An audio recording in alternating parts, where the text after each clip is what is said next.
What's up, gamers? The Red Dragon here, and we are checking out some Ghost Recon gameplay. Now, while you're viewing this, we're actually going to be discussing something kind of close to Ubisoft, but really it affects pretty much everybody. If you play video games, whether it's on PC or console, we've talked a little bit about in the past how free-to-play has been the I guess the latest trend that's going to be happening, and EA, Ubisoft, several other companies have said that free-to-play really is going to be a huge part of the future. Now, I know there's a lot of discussion whether or not that's a good thing or bad thing, but I found out from a recent interview why free-to-play is such a huge ordeal, especially on the PC. So I posted up an article the other day and featured it on the front page of VGN, and it had to deal with the Ubisoft CEO, and he was talking about free-to-play, and he put out some really interesting statistics,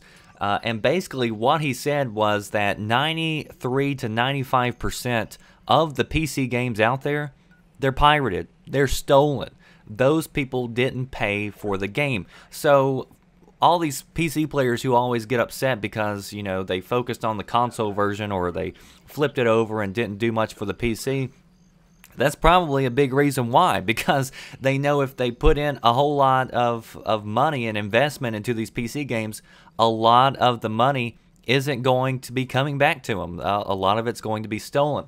So 93 to 95%, I don't know if that's Ubisoft's number or if that's the number as a whole, you know, based on all categories. I'm sure he's just looking at Ubisoft's number, and they know what games are being downloaded and played and how much aren't being paid for.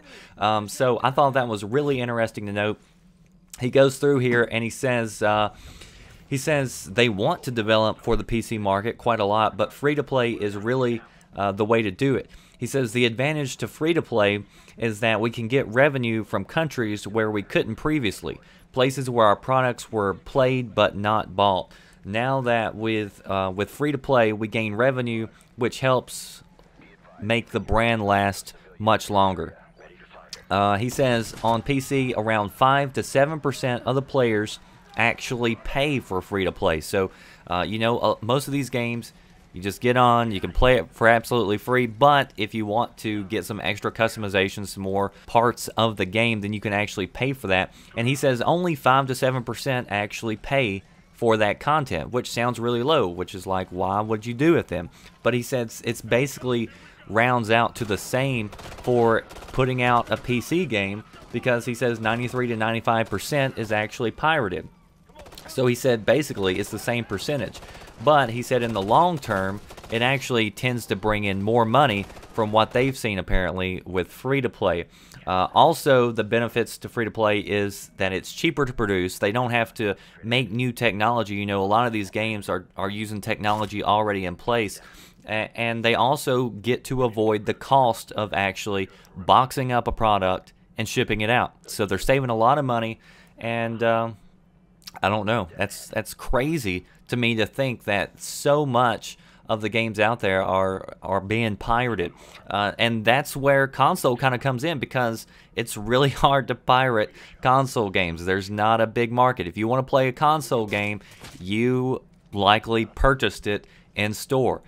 So that's something else that he kind of mentioned. He said they've got to be careful not to focus just on free-to-play, because he said when the next consoles come out, and Ubisoft has been very vocal about saying that there is a big need for the consoles to hurry up and get here, because they need that part of the market. And so consoles aren't going to be dying anytime soon.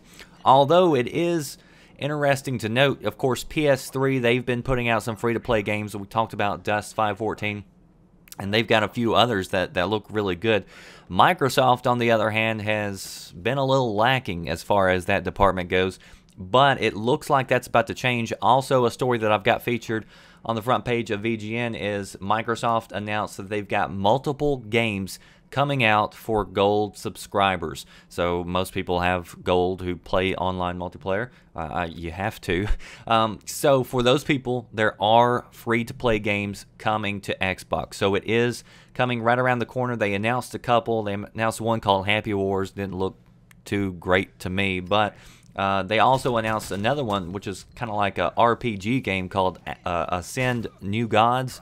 And this game actually did look pretty good, so I'm interested to seeing more of that, and I'll definitely check it out because it's free. So I thought that was interesting. 93 to 95% of the games stolen. So our PC players, are they shooting themselves in the foot? You know, they're always upset and mad because so much focus is given to the consoles. But when you hear those statistics and you hear that most of them aren't purchasing the games, it kind of makes a little bit more sense. So post below, let me know what you think about this. Was that number surprising to you, or was it not? And what are your opinions on the future of free-to-play? That does it for me, The Red Dragon. Be sure you comment, like, subscribe for more great content, and I'll see you next time. Thanks for watching.